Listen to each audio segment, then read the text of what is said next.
আজ চাঁদ রাত।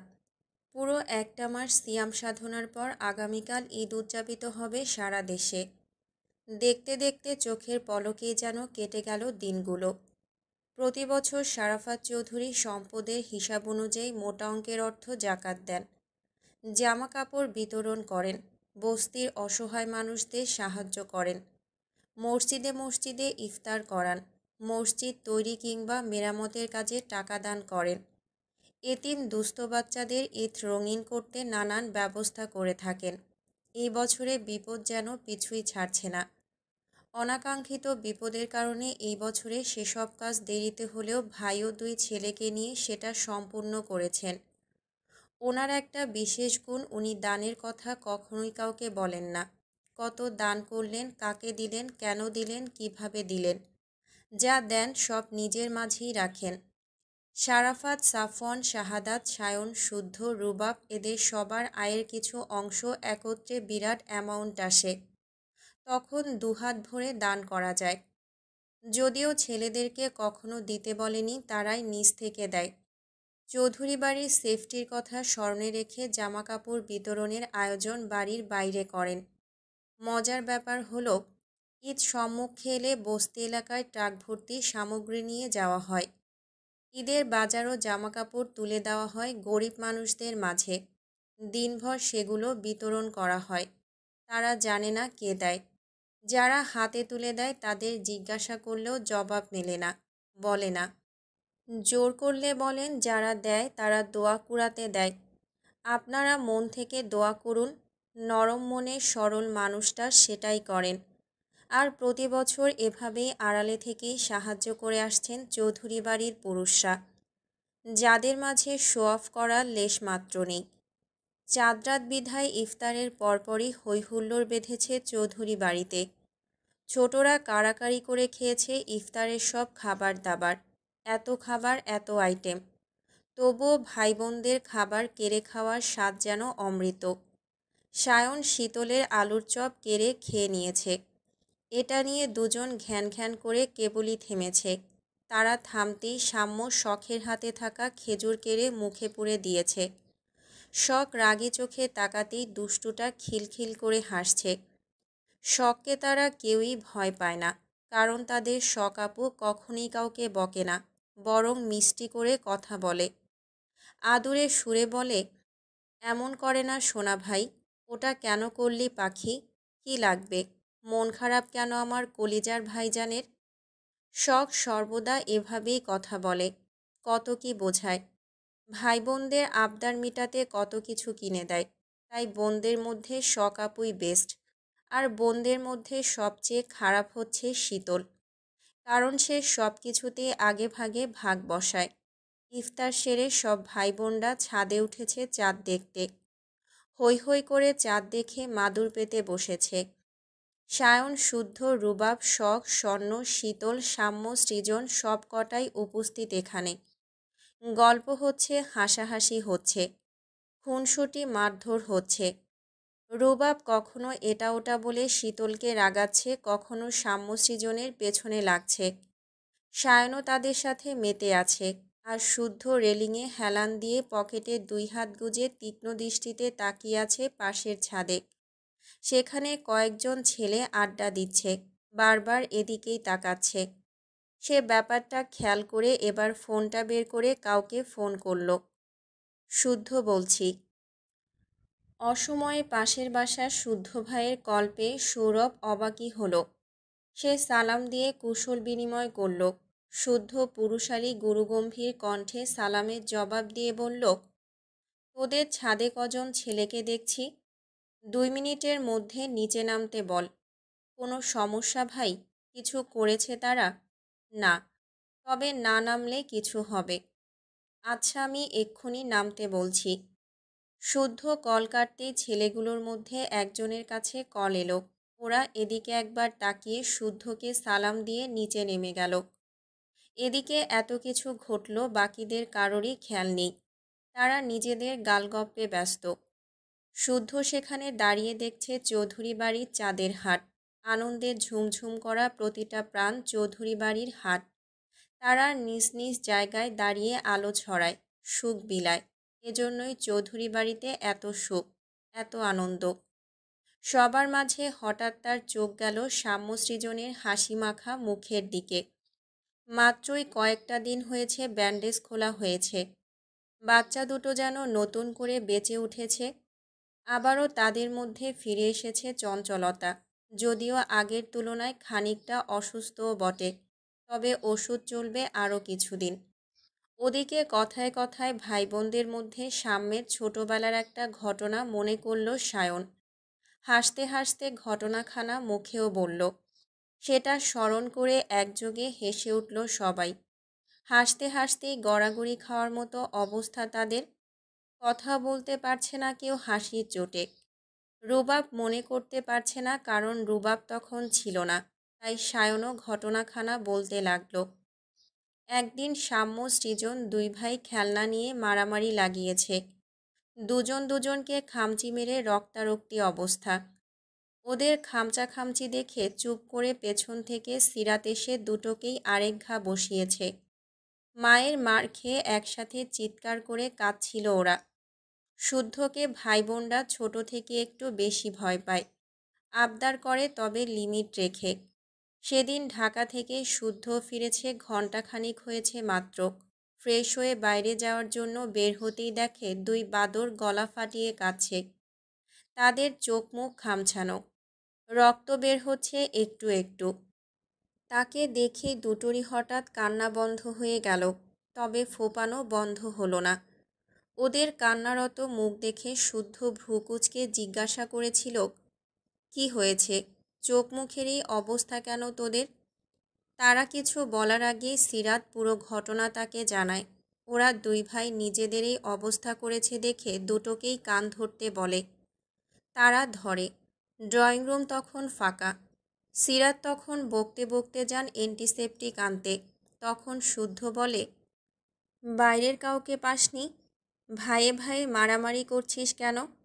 এবার থেকে মারামারি করতে ইচ্ছে করলে বাইরে থেকে কাউকে মেরে আসবি।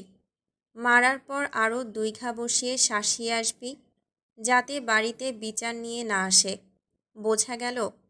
তবুও আমি যেন না দেখি নিজেরা নিজেরা মারামারি করেছিস। মনে থাকবে?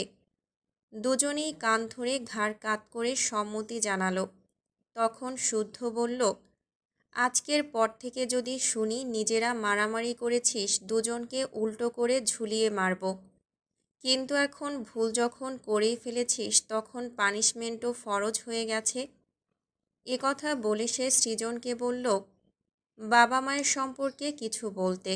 সৃজন বলল, আমি আমার বাবা মাকে খুব ভালোবাসি। তারাও আমাকে খুব ভালোবাসে। এক বাক্যে কতবার করলি? স্মার্ট ছেলেরা এভাবে কথা বলে? স্পষ্টভাবে কনফিডেন্টলি আবার বল। এবার যতবার বলবি ততটা মার খাবি। মারের ভয়ে এবার ছাড়া সৃজন তার টাস্ক পূরণ করল। এবার এলো সাম্যের পালা। শুদ্ধ তাকে বলল নিজের সম্পর্কে বলতে।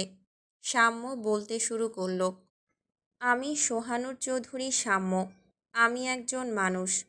আমার দুটো চোখ, দুটো গাল, একটা মুখ, একটা নাক ও একটা সুস্বাস্থ্যবান বাম আছে। বাম আমাদেরকে বসতে সাহায্য করে। প্রাণীদের বাম মানুষের মতো নয়, তাই তারা মানুষের মতো করে বসতে পারে না। আমি। সাম্যর কথা শুনে শুদ্ধ ফোন থেকে চোখ সরিয়ে বলল, গর্ধপ একটা। তোর আছে সেটা গর্ব করে বলতে হবে? তুমি তো বললে নিজের সম্পর্কে বলতে, তাই আমার যা যা আছে তাই নিয়ে বললাম। এটাই ছিল সেই ঘটনা মনে করে আজকের এত হাসাহাসি। তাদের আড্ডার মাঝে সাফন চৌধুরী একটা ছেলেকে নিয়ে ছাদে এলেন। ছেলেটার বয়স 17 কি 18। হাতে ডাবের কাঁদি, অন্য হাতে ধারালো বটি। উনি ছেলেটাকে ইশারা করতেই ছেলেটার ডাব কেটে সব বাচ্চাদের হাতে ধরিয়ে দিলেন। রোজা থেকে ডাবের পানি শরীরে এনার্জি আনে, এজন্য মোড়ের দিকে গিয়ে ডাব বিক্রি করতে দেখে সবার জন্যই এনেছেন। এসব করতে করতে বেজে গেছে রাত 8:30। হঠাৎই শীতল চেঁচিয়ে উঠে স্বর্ণকে বলল, মেহেদি দিবা কখন আপু? আয় হায়, আমার তো মেহেদির কথা মনেই ছিল না। চলো চলো, দ্রুত চলো। এ কথা বলে সকার স্বর্ণকে টানতে টানতে নিচে নিয়ে গেল। ওদেরকে দেখে সাম্য সৃজনও সুরসুর করে চলে গেল। ছাদে ছিল তখন 3 ভাই। ওরাও এবার নিচে নেমে এলো। আজমলের কল পেয়ে সায়ন গেল পার্টি অফিসে। আজকে ফিরবে কিনা বলা যাচ্ছে না, তবে স্বর্ণকে ইশারায় বলে গেছে হাত ভর্তি করে মেহেদি পড়তে।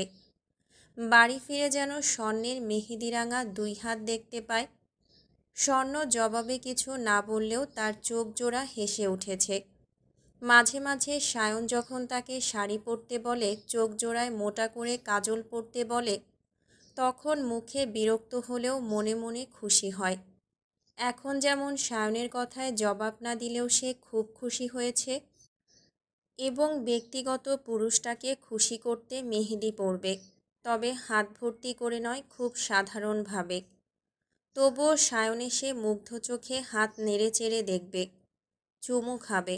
মানুষটা বরাবরই বড্ড পাগল। বাইরে যেমনই হোক না কেন তাকে খুব যত্ন করে ভালোবাসে। এদিকে বাড়ির গিন্নিরা কাল সকালে কি রান্না করবে সেসব আলোচনা করছে। আজ রাতেই কিছু কাজ এগিয়ে রাখছেন হাতে হাতে। মেয়েরা ড্রয়িং রুমে হৈ হৈ করে মেহেদি দিতে বসেছে। স্বর্ণ দিয়ে দিচ্ছে শীতলকে আর শখ দিয়ে দিচ্ছে সাম্যকে। সৃজন আপাতত গাল ফুলিয়ে বসে টিভি দেখছে। মেয়েদের মেহেদি দেওয়া কখন হবে কে জানে, 10:30 তো বেজেই গেছে। তাই সিতারা বাকিদের টেবিলে খাবার দিয়ে বড় থালায় ভাত এনে সব কটাকে খাওয়াতে বসলেন। আর একটু রাত বাড়লেই না খাওয়ার বাহানা জুড়ে বসবে বাচ্চাগুলো। খাওয়ার ইচ্ছে না থাকলেও সিতারার জোড়াজুড়িতে শুদ্ধ আর রুবাব অল্প করে খেলো। তারপর হাঁটাহাঁটির কথা বলে বাগান পেরিয়ে বাইরে গেল। হাঁটতে হাঁটতে মোড় পার করে কিছু দূর গিয়ে যেতেই রুবাব একটা দোকান থেকে সিগারেট আর লাইটার কিনে আনলো। একটা তার ঠোঁটে গুজে আরেকটা শুদ্ধর দিকে এগিয়ে দিল। শুদ্ধ সেটা নিয়ে সিগারেটের ধোঁয়া উড়িয়ে বলল, ঝগড়া করেছিস? এ কথা শুনে রুবাব এক পলক তাকিয়ে পরপর দুটো টান মেরে জবাব দিল, হয়েছে। ঐশ্বর্যকে আনমনা হয়ে কাজ করতে দেখলাম, আর কিছু কাজে ভুল করেছে, বকাও খেয়েছে। হাতে ব্যান্ডেজও দেখলাম। কি হয়েছে হাতে? রান্না করতে গিয়ে নাকি হাত পুড়িয়েছে। এখন একটা গালি দেই গালি। দেশে ফেরার পর থেকে একবারও দেখা করেনি। বিয়ের কথা বললে ওর নাকি চান্দি গরম হয়ে যায়। শালা শ্বশুরটা মরেও না, আমার পত ক্লিয়ার হয় না। তোকে না মেরে মরবে কেন? সেটাই, ওরা বাবা মেয়ে পয়দাই হয়েছে আমার জীবন জ্বালানোর জন্য। নয়তো এমন খাপে খাপ হারামজাদা বাপের হারামজাদি কন্যা কিভাবে হয়? শুদ্ধ ভাই, শোন না, হাত কি বেশি পুড়েছে? হুম। ডাক্তার দেখিয়েছে? কি বলেছে ডাক্তার? ঐশ্বর্যের হাত পোড়ার কথা শুনে রুবাবের উতলা ভাব দেখে শুধু মুচকি হাসল শুদ্ধ। এই পাগল দুটো দুজন দুজনকে এত ভালোবাসে, অথচ ভাবখানা এমন করে যেন কেউ কাউকে চেনে না। কখনো কথাই হয়নি, কারণ বাংলা সিনেমার মতো তাদের এক হওয়ার মাঝে দাঁড়িয়ে আছে ঐশ্বর্যের বাবা রাশিয়ান সায়েন্টিস্ট মিখাইল ইগোর, ঐশ্বর্যের মা রেজিনা মাহাতিমের দ্বিতীয় স্বামী। মায়ের ভুল মানুষকে সঙ্গী করার মাশুল দিচ্ছে ঐশ্বর্য। ওই বেচারি পড়ে গেছে অথৈ সাগরে। রেজিনা যদি ইগোরের প্রেমের জালে গানা ভাসাতেন তাহলে ঐশ্বর্য স্বাভাবিকভাবে লাইফ লিড করতে পারত, কিন্তু সেটা সম্ভব হয়নি। কারণ ঐশ্বর্যের সৎ বাবা মিখাইল ইগোর ঐশ্বর্যকে সবসময় হাতের পুতুলের মতো নাচিয়ে যাচ্ছে। উনি সায়েন্টিস্ট হয়েও ওনার আবিষ্কার ভুল পথে ব্যবহার করেন। এমনকি ঐশ্বর্যকে শুদ্ধর সঙ্গে কাজ করতে পাঠানো ছিল মিখাইলের একটা বড় প্ল্যানের অংশ, যেটা ঐশ্বর্য আগেই শুদ্ধকে জানিয়ে দিয়ে তার সাথে দেশে ফিরে এসেছে। ইগোরের থেকে পালিয়ে বাঁচতে শুদ্ধর গোপন ল্যাবে আছে। সেখানেই রাত দিন এক করে রিসার্চের কাজ চালিয়ে যাচ্ছে মেয়েটা। খুব তাড়াতাড়ি তাদের একটা আবিষ্কার উন্মোচন করা হবে বিশ্ববাসীর কাছে। সেটা নিয়ে জোর কদমে কাজ চলছে। সে নিজেও কাজের মাঝে পড়ে থাকতো ল্যাবে, কিন্তু ইগোরের লোক আর ইয়াসির আঠার মতো পেছনে পড়ে আছে। অল টাইম তার দিকে নজর রাখছে। নজর ফাঁকি দিয়ে ওই ল্যাবে যাওয়াটাও রিস্কি হয়ে যাবে বলে যাচ্ছে না। এমন ভাব করে চলতে হচ্ছে ঐশ্বর্যের কোনো খোঁজ সে জানে না। অথচ শুদ্ধর সাথে তার প্রতিনিয়ত কাজ নিয়ে কথা হয়। মেয়েটার সত্যি মারাত্মক লেভেলের ট্যালেন্ট। তার কাজের ধরন ভাবনা অবিশ্বাস্য রকমের সুন্দর। আর রুবাব কিভাবে যেন তারই প্রেমে পিছলে পড়েছে। প্রায় অনেক দিনই ঐশ্বর্যের পেছনে লেগে থেকে তাদের সম্পর্কটা একটা জায়গায় স্থির হয়েছে। এটা জানার পর থেকে ইগোরের অত্যাচার আরও বেড়ে গেছে। সে এখন পাগলের মতো ঐশ্বর্যকে খুঁজে বেড়াচ্ছে। হাতের কাছে পেলে হয়তো ঐশ্বর্যকে শ্বাস নেওয়ার সময়টুকুও দেবে না। হাত পোড়ার কথা শুনে রুবাব পকেট থেকে ফোন বের করে কল দিল ঐশ্বর্যকে। ঘাটতারা মেয়েটা কল রিসিভ করছে না। মানে হয় কোনো এসবের? কয়েকবার চেষ্টা করেও কাজ হলো না দেখে চোখ মুখ কুঁচকে থমথমে মুখে অন্যদিকে তাকিয়ে রইল। রাগে মুখ থমথম করছে। তখন শুদ্ধ বলল, তোর শ্বশুরকে খেলিয়ে দেশে আনতে হবে। গেমটা উনি শুরু করলেও সমাপ্তি টানার দায়িত্ব আমার। স্যার মানুষ বলে কথা, একটা এক্সট্রা সম্মান না দিলে চলে? বালের শ্বশুর আমার। শালা আমার জীবনটাকে তেজপাতা বানিয়ে দিল। ওইটাকে যত তাড়াতাড়ি সম্ভব যা করার করে আমার বউটাকে আমাকে দে, নয়তো আমি মামাকে বলে দেব তুই শীতলের মন নিয়ে ছুকুতকুত খেলতে শুরু করেছিস। এ কথা বলে রুবাব একটু থামল। তারপর পুনরায় বলল, মাঝে মাঝে ঐশ্বর্যের ছেলে মানুষই আমার সহ্য হয় না। ও নিজেও জানে ওর হারামজাদা বাপ কখনোই আমাকে মেনে নেবে না। নিলে আরও 2 বছর আগে নিত। ওকে ভালোবাসি, সংসারটা আমি ওর সাথেই করব বলে এতদিন ধরে অপেক্ষা করছি। শুধু তার জেদের কারণে মা আমার সাথে কথা বলে না। আমি এখানে আছি বলে সেদিন এলো ঠিকই, কিন্তু থাকলো না। ঐশ্বর্য জেদ ধরে আছে বিয়ে করলে নাকি ওর বাবা আমাকে মেরে দেবে। আমার ভালোর জন্য আমাকে বিয়েটা করবে না। মানে বাবার হাতে মরতে দেবে না, অথচ আমাকে দহনে পুড়িয়ে আধমরা করে রাখবে। এই নাকি আবার ভালোবাসা? এদিকে সম্বন্ধীর পোলা ইগোর তোর ফর্মুলা না পেয়ে পাগলা কুকুর হওয়ার অবস্থা। না, সব কিছুতেই প্যাচের উপর প্যাচ। মানে দিনকে দিন আমার জীবনটা প্যাচ লাগানো ইয়ারফোন হয়ে গেছে। নিশ্চুপ শুদ্ধ জবাব দিল না। হাঁটছে দুই ভাই। সিগারেট টানছে ধীরে সুস্থে। রুবাবের ভেতরের অস্থিরতা যেন টের পাচ্ছে শুদ্ধ। নীরবে কিছু দূর গিয়ে সামনে দাঁড় করানো সায়নের বাইকের চাবিটা পকেট থেকে বের করে রুবাবের হাতে ধরিয়ে দিল শুদ্ধ। রুবাব চাবি হাতে নিয়ে কিছু বলার আগেই শুদ্ধ বলল, এতদিন ঐশ্বর্য শুধু আমার দায়িত্বে ছিল।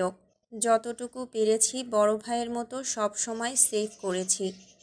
কিছুক্ষণের জন্য তোর দায়িত্বে ছাড়লাম, কাজেই সাবধান। মানে?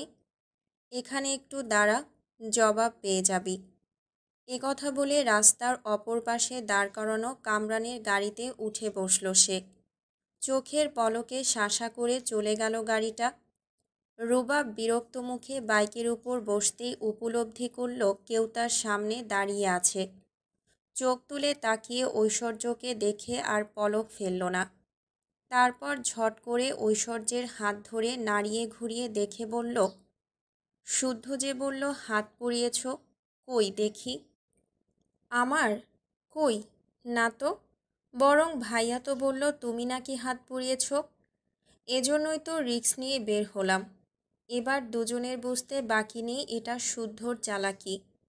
আসলে দুজনেই দুজনকে কাছে পাওয়ার জন্য উতলা, অথচ পারিপার্শ্বিক অবস্থার কথা বিবেচনা করে দূরে সরে আছে। তবে দুজন দুজনকে সেফ দেখে স্বস্তির নিঃশ্বাস নিল। কিন্তু রুবাব বোধহয় ঐশ্বর্যকে স্বস্তি দিতে নারাজ।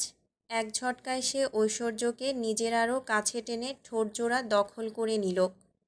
শুষে নিতে থাকল প্রেয়সীর ওষ্ঠজোড়া। ঐশ্বর্য রুবাবের বুকে ধাক্কা দিলে রুবাব একটা কামড় বসিয়ে দিল, যেন বাধা দেওয়ায় বিরক্ত সে। কিছুক্ষণ এভাবে থেকে রুবাব সরে গেল। ঐশ্বর্য ঠোঁট মুছতে মুছতে অন্যদিকে তাকিয়ে হাঁপাচ্ছে। অথচ খুব ভালো করেই বুঝতে পারছে রুবাবের চঞ্চল দৃষ্টি তার দিকে নিবদ্ধ। বরাবরের মতোই ঐশ্বর্যের পরিপাটি লুক, পরনে কালো জিন্স আর সাদা লেডিস শার্ট, চুল পনিটেল করে বাঁধা, হাতে স্মার্ট ওয়াচ, কানে ছোট ছোট দুটো টপ, ঠোঁটে চ্যাপস্টিক আর ভাসা কাজলহীন চোখ। মেয়েটার এই বেশেই যেন ইন্ডিপেন্ডেন্ট গ্রামার লুক ফুটে উঠেছে। রুবাব আপাতত বাইকের চাবি নিয়ে ঐশ্বর্যের দিকে এগিয়ে গেল। তারপর বাইকে বসে তাকেও বসতে ইশারা করে বলল, আল্লাহ শুধু কবুল বলার তৌফিক দান করুক। তারপর শায়েস্তা কাকে বলে হাড়ে হাড়ে যদি টের না পাইয়েছি, তো আমিও রুবায়েত কবির নই। ঐশ্বর্য এই কথা শুনে ঠোঁট টিপে হেসে বাইকের পেছনে উঠে বসল। কিছু বলতে হলো না, বিনা বাক্যে মাথা রাখল রুবাবের কাঁধে। জোরে নিঃশ্বাস টেনে নিল প্রিয় মানুষের গায়ের ঘ্রাণ। তাতেই মন খারাপের রেশ কোথায় যেন দৌড়ে পালিয়ে গেল। বেহায়া মন ঝুমঝুম করে গেয়ে উঠল, বলতে থাকলো এক নাগাড়ে, কতদিন পর। পার্টি অফিসের চেয়ারে বসে পায়ের উপর পা তুলে ভ্রু কুঁচকে সিগারেট ফুঁকছে সায়ন, ঠোঁটে মিটিমিটি হাসি। ব্যস্ত হাতে টাইপ করছে কাউকে। সে কেউটার অন্য কেউ নয়, তারই স্বর্ণকমল। তার কথা মতো হাতে মেহেদি দিয়ে কয়েকটা ছবি পাঠিয়েছে স্বর্ণ। সায়ন সেটাতে লাভ রিয়াক্ট দিয়ে নানান দুষ্টুমার্কা কথা বলে চলেছে।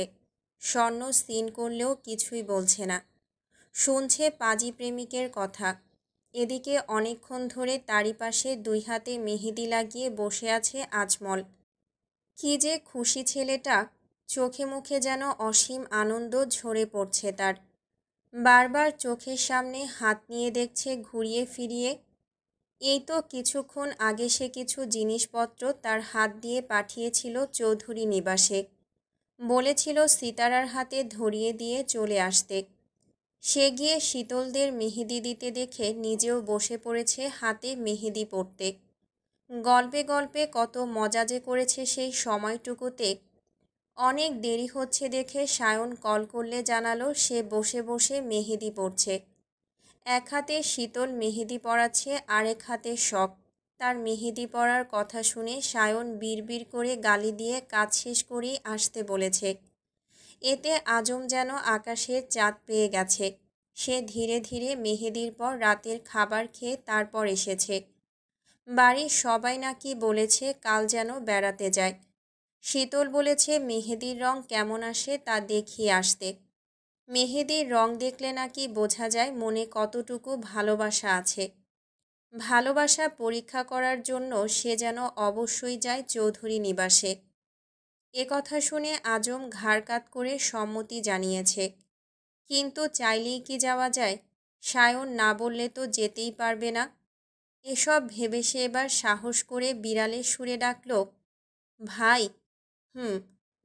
শখ আপা, স্বর্ণ আপা, শীতল আপা, সাম্য, সৃজন, হ্যাগরে আমি নিজ ভাই বোনের নজরে দেখি। হ্যাগর কিছু হইলে আমারও খুব বুক পড়ে। মেয়ে মানুষের মতো হুদায় কথা পেঁচায়া মেজাজ খাইস না আজম। না মানে আমি যদি কালকা হ্যাগরে ঈদ সালামি দেই আপনি কি রাগ করবেন ভাই? হঠাৎ? আমার তো কোনো ভাই বোন নাই। কেউ ঈদের দিন আমার থেকে টাকা পয়সাও চাইতে আহে না, টাকার লিগা ঝগড়াও করে না। এ কথা শুনে সায়ন চোখ তুলে ঘাড় ঘুরিয়ে আজমের দিকে তাকালো। দুই কি এক পল তাকিয়ে আজমের অস্বস্তি ভরা মুখখানা দেখল। তারপর দৃষ্টি সরিয়ে উঠে দাঁড়িয়ে একটা জরুরি কাগজ খুঁজতে খুঁজতে বলল, তোর ভাই বোনদের তুই সালামি দিবি, আমি কেন রাগ করব? এখনই তো বললি তারা কষ্ট পেলে তুইও কষ্ট পাস। তাহলে তারা যাতে খুশি হয় সেটা না হয় কর এবার। এখানে আমার পারমিশনের প্রয়োজন নেই। না মানে অল্প টাকা দিলে হ্যাগোরা মাইন্ড খাইব না। যুগ হিসেবে আমরা ভাই বোনরা সবসময় অল্পতেই খুশি। তবে যে যেটাই দিক হাসি খুশি মেনে নেই, নয়তো তারা লাখ টাকার বান্ডিলও ছুঁয়ে দেখবে না। তাও কর না ভাই, কত দিব? 5 টাকা 10 টাকা যা তোর সামর্থ্য তাই দিবি। 400 করি দেই, দে। এ কথা শুনে আজম তড়াক করে উঠে দাঁড়িয়ে হাত ধুয়ে এলো। ভালোই রং এসেছে। সে প্যান্টে হাত মুছে বেঞ্চের উপর বসে খামার করকরে 100 টাকার একটা বান্ডিল নিয়ে ভাগ করতে বসল। সায়ন কাজ ফেলে আর চোখে বারবার দেখতে লাগলো আজমের খুশি। আজমের ভাই বোন নেই, ঈদে ভাই বোনদেরকে ঈদ সালামি দেওয়ার আনন্দ উপভোগ করতে পারে না। এবার সুযোগ পেয়েছে দেখে ছেলেটার ঠোঁটে হাসি যেন ধরছে না। তার চোখ মুখ বলে সে ভীষণ খুশি। কথা হচ্ছে মাঝে মাঝে কারো খুশির কারণ হতে মন্দ লাগে না। ওই কিরে কিরে, মধু মধু।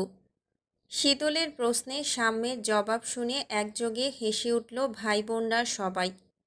মেহেদি দেওয়া কেবলই শেষ হলো। রাত তখন 11টা 21। মা চাচি সহ বাড়ির প্রত্যেকটা নারী মেয়ের হাত মেহেদিতে রাঙানো। সবার প্রথমে দেওয়ায় শীতলের হাতের মেহেদি শুকিয়ে গেছে অনেক আগেই। তবুও গাঢ় রং পাওয়ার আশায় কেবলমাত্র হাত ধুয়ে দেখল চমৎকার রং এসেছে। ফর্সা হাতে মেহেদির গাঢ় রংটা ফুটে উঠেছে। ফোন থাকলে রং ঢং করে ছবি তুলতে পারত, কিন্তু ফোনটাই তো নেই। ফোনের কথা মনে করে মনটা ভীষণ খারাপ হলো। পরক্ষণে মায়ের ফোনটা নিয়ে কয়েকটা ছবি তুলে বাবাকে পাঠিয়ে দিল। কিছুক্ষণের মধ্যেই শাহাদাত চৌধুরীর রিপ্লাই এলো, আমার আম্মা। মাশাল্লাহ, খুব হয়েছে মা। বাবার কথা শুনে শীতল হাসল। আরও টুকটাক কথা বলল বাবার সাথে। তারপর কী ভেবে তার মেহেদিরাঙা হাতের ছবিগুলো সেন্ড করল শুদ্ধর হোয়াটসঅ্যাপ নাম্বারে। কিছুক্ষণ অপেক্ষা করল, সিন হলো না দেখে ফোনটা রেখে রুমে চলে গেল। রুমে গিয়ে কাল কিভাবে সাজবে, কি পরবে সব বের করে গুছিয়ে রাখল, যাতে সকালে সবার আগে রেডি হয়ে সালামি হাতাতে পারে। এবারও কারো থেকে কম করে সালামি নেবে না, কারণ এই সালামি দিয়েই আরেকটা ফোন কিনবে। এসব ভেবে সবচেয়ে সুন্দর ড্রেস বের করে আরেকবার গায়ে মেলে ধরল। বড় আব্বু, মেজো চাচ্চু, বাবা দিয়েছে মোট 4টা ড্রেস। রুবাব সায়ন ভাইয়া দিয়েছে 2টো। তবে সে বড় মাকে বলতে শুনেছে শুদ্ধ এবার সবাইকে টাকা দিয়েছে যার যার পছন্দ মতো ড্রেস কিনে নিতে। কিন্তু কই, তাকে তো কেউ টাকা দেয়নি। তার ভাগের টাকা কই? তার মানে কি শুদ্ধ ভাই তার টাকা মেরে দিল? কথা ভেবে সে টাকার খোঁজে ছুটতে গিয়েও থেমে গেল। বড় মা হয়তো ঘুমিয়ে পড়েছে এতক্ষণে, এখন ডাকা বোধহয় ঠিক হবে না। কিন্তু টাকা? কাল সকালে না হয় শুদ্ধ ভাইয়ের থেকে টাকা বুঝিয়ে নেবে। কথা ভেবে সে পুনরায় নিজের ড্রেস হাতাতে শুরু করল। সেসব বের করতে গিয়ে শুদ্ধর একটা টি শার্ট খুঁজে পেল। এটা চুরি করা কত নাম্বার টি শার্ট মনে নেই, তবে এগুলো শুদ্ধর সেটা মনে আছে। কারণ তার পরনে জামা কাপড় কিংবা ব্যবহার করা সুগন্ধি সব কিছুর মধ্যেই স্পেশাল কিছু একটা থাকে। জিনিস সাধারণ, তবে দেখে খুব অসাধারণ মনে হয়। এমনকি পছন্দ নিয়েও কিছু বলার নেই। জহুরি চোখে তাকিয়ে খুঁজে খুঁজে ইউনিক জিনিস খুঁজে বের করতে পটু সে। কিছু চাইলে টাকা নাই বললেও কানের কাছে একটু ঘ্যান ঘ্যান করলে সেটাই কিনে দেয়। তখন আর দামে কোনো ব্যাপার থাকে না। বলা বাহুল্য, শুদ্ধ ভাই এমনিতে খুব ভালো, কিন্তু কিছু করলেই চ্যালাকাট দিয়ে মারে। এই যা। এসব কথা ভাবতে ভাবতে ড্রেসিং টেবিলের সামনে গিয়ে দাঁড়ালো শীতল। চুল আঁচড়ে লম্বা বেনুনি গাঁথল। তারপর নিজেকে খুঁটিয়ে খুঁটিয়ে দেখে লাজুক মুখে বিড়বিড় করল, এত গ্লো করছি কেন? কথা বলে লজ্জা পেয়ে 2 হাতে মুখ ঢাকল। কিন্তু তার লজ্জার জান কবজ করতে তখনই আচমকা হেঁচকি উঠতে লাগল। একবার, দুইবার, তিনবার করে একের পর এক হেঁচকি উঠতেই থাকলো বেচারির। মানে হয় এসবের কোনো কাজ করতে গেলে অঘটন ঘটিয়েই বসবে। এখন একটু লজ্জা পাবে তারও জনি। মরতে মরতে এখনই হেঁচকি উঠতে হলো। শুদ্ধ ভাই ঠিকই বলে, সে কোনো কাজেরই না, সে হচ্ছে ননির পুতুল। নির্দিষ্ট কারো রুমের শোভা বাড়ানো ছাড়া ওকে দিয়ে আর কিছুই হবে না। ধুর, ফুরফুরে মেজাজ একেবারেই বিগড়ে গেল। হেঁচকির ঠেলায় আগে ঢক ঢক করে পানি গিলে শুয়ে পড়ল। রাত বাড়ার সাথে সাথে স্তব্ধ চৌধুরী নিবাস। ঘুমে বিভোর চৌধুরী বাড়ির প্রত্যেকটা সদস্য। ঘড়িতে তখন রাত 2:30 বাজে। পায়ে হেঁটে মূল ফটক পেরিয়ে শুদ্ধ তখন বাড়ি ফিরল। রুবাব ফিরেছে অনেক আগেই, কয়েক ঘন্টা আগেই কথা হয়েছে তার সাথে। ঐশ্বর্যকেও ল্যাবে পৌঁছে দিয়েছে। সায়ন কখন ফিরবে ঠিক নেই, সকাল হবে হয়তো। তার দলের একজন ছেলের বাবা মারা গেছে কিছুক্ষণ আগে। উনি নাকি প্রায় 11 বছর ধরে বিছানাগত হয়ে পড়েছিলেন, অতপর চাঁদ রাতে মারা গেলেন। ঈদ কিংবা ঈদের আনন্দটুকু পুরোপুরিভাবে উপভোগ করতেও পারলেন না। খুব খারাপ লাগলো কথাটা শুনে। কিন্তু মৃত্যু কি আর বলে কয়ে আসে? চিরন্তন এই সত্যকে মেনে নিতেই হবে। মৃত্যু প্রভাবশালী ধনী গরিব দেখবে না। যখন যার দুয়ারে দাঁড়াবে তাকেই মৃত্যুর স্বাদ গ্রহণ করতে হবে। বাইরে এখনও পটকা ফুটছে, গান বাজছে। চাঁদ রাত উদযাপন করে বাঙালি। রাত অনেক হয়েছে। শুদ্ধ তাই নিজের কাছে থাকা চাবি দিয়ে দরজা খুলে ভেতরে প্রবেশ করল। নিঃশব্দে দরজা আটকালো। তারপর ফ্রিজ থেকে ঠান্ডা পানির বোতল নিয়ে গেল রুমের দিকে। শীতলের রুমটা পার হতে গিয়ে দেখল দরজা আটকানো। সচরাচর দরজা বন্ধ করে ঘুমায় না শীতল, ভয় করে। দরজা বন্ধ মানে এখনও ঘুমায়নি বোধহয় ব্যাঙাচি। ঈদের ড্রেস পরে এখনই সাজতে বসেছে নাকি কে জানে, সাজতেও পারে। তার যা স্বভাব, সে যদি এখন ঈদের ড্রেস পরে ঘুরে বেড়ায় তাও অবাক হবে না, কারণ সে কাজগুলো করে ওই রকমই। শুদ্ধ আর দাঁড়ালো না, রুমে গিয়ে একেবারে শাওয়ার নিল। রাতে ঘুমানোর আগে শাওয়ার নেওয়া তার বহুদিনের পুরনো অভ্যেস। শাওয়ার নিয়ে ঘুমালে নাকি ঘুমও ভালো হয়। শাওয়ার নিয়ে মাথা মুছতে মুছতে এসে দাঁড়াতেই হঠাৎ তার নজর পড়ল আয়নার দিকে। মাথা থেকে হাত নামিয়ে হাত রাখল কানের 2 ইঞ্চি নিচে নরম মাংসে। কিছু মনে হতেই নিচের ঠোঁট দাঁত দিয়ে কামড়ে ধরল। ঠোঁটের কোণে মুচকি হাসি খেলে গেল বোধহয়। দ্রুত হাত সরিয়ে তোয়ালে বেলকনিতে মেলে দিয়ে অনেকগুলো খামার কচকচে নতুন টাকার বেশ কয়েকটা বান্ডিল নিয়ে বসল। মা চাচি থেকে শুরু করে এই বাড়ির দারোয়ান কাকার ছেলে মেয়েদের নামও তালিকাভুক্ত করে লিস্ট বানালো। বাদ গেল না ল্যাবে কাজ করা তার প্রত্যেকটা সহকারীদের নাম। সবার জন্য একে একে সালামি রেডি করে সব খাম একসাথে রাখলেও একটা খাম সরিয়ে রাখল। এমন জায়গায় রাখল কেউ যেন খুঁজে না পায়। অতপর সব ঠিকঠাক করে শুয়ে পড়ল। ঘড়ির কাঁটা ঘুরতে ঘুরতে সদ্য 1 ঘন্টা পেরিয়েছে বোধহয়। তখন কেউ নিঃশব্দে প্রবেশ করল। পা টিপে এলো বিছানার কাছে। চোখের উপর হাত নাড়িয়ে দেখল ঘুমিয়েছে কিনা। সারা শব্দ না পেয়ে এবার আরও একটু কাছে এলো। বুকের কাছটায় প্রাণ ভরে শ্বাস টেনে নিল। উফ, সেই পাগল করা ঘ্রাণ। এত টানে কেন, এত ভালো লাগে কেন? কী আছে এই ঘ্রাণে? এত পাগল পাগল লাগেই বা কেন? মন বলে ঘ্রাণের সাথে মানুষটাকেও কেড়ে নিতে। বুকের কাছটার শার্ট খাবলে ধরে চোখে চোখ রেখে বলতে ইচ্ছে করে, এই যে বিশুদ্ধ পুরুষ, খুব তাড়াতাড়ি আমার হয়ে যান না প্লিজ। না হয় এই বুকটা আমার নামে লিখে দিন। আপনার এই বুকে মুখ ডুবিয়ে দুনিয়াদারি ভুলতে চাই আমি। আমার পুরো পৃথিবীটাকে আমি শুদ্ধময় করতে চাই। শুদ্ধর তীব্র ভালোবাসায় ডুবে শীতল হতে চাই। একথা বলে সে আচমকাই ঠোঁট ছুঁয়ে দিল শুদ্ধর বুকে।